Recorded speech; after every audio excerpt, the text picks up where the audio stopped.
Let me give you my point that I don't think this is a bubble. Um, I'm old and I was in the industry right out of college in 1990.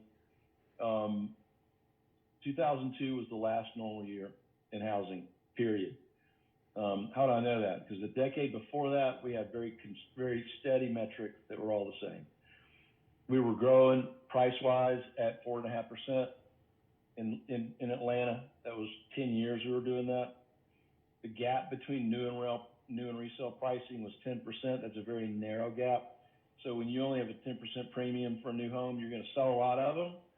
And we were the number one housing market with 50,000 permits, and we did that for a decade. And new homes were 40% of all business. So that ended in 2002. In 2003, all these metrics were blown away.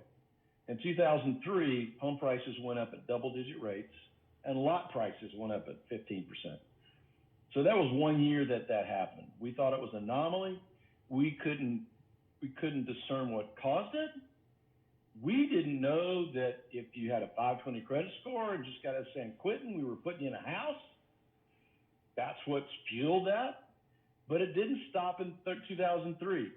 It kept going. We had double-digit price increases in 04, 05, 06, and 07, 5 years in a row. That is a bubble. 1 year, no, like we're now. So we got to about 2007, subprime blew up, and we collapsed. We started falling in price in 2008. We didn't stop and find a bottom in price until 2011.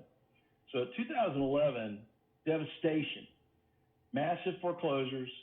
New homes were 65% more expensive than a resale because resales were devastated by foreclosures. You're not going to sell a lot of new homes when you're 60% higher than a resale, so we didn't.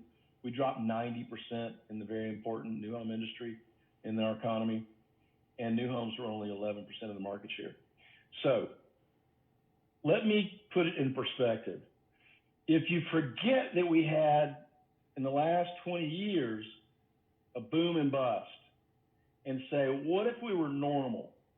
And if you go back to the last normal year of 2002 and pick up the median price of new and resale, can you believe 20 years ago the median new price was 167 and the median resale was 155?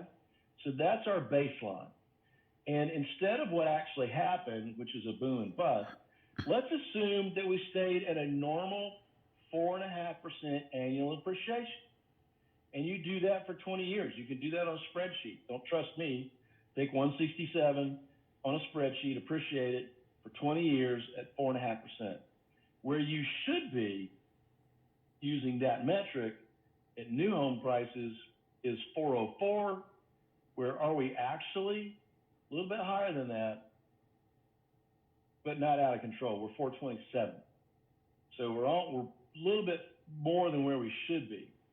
Resale should be at 374. We're at 394. We're not as out of whack as people want you to think we are. If you look at it over a 20-year cycle, we're just back to where we should be. Maybe about 5% over the trend.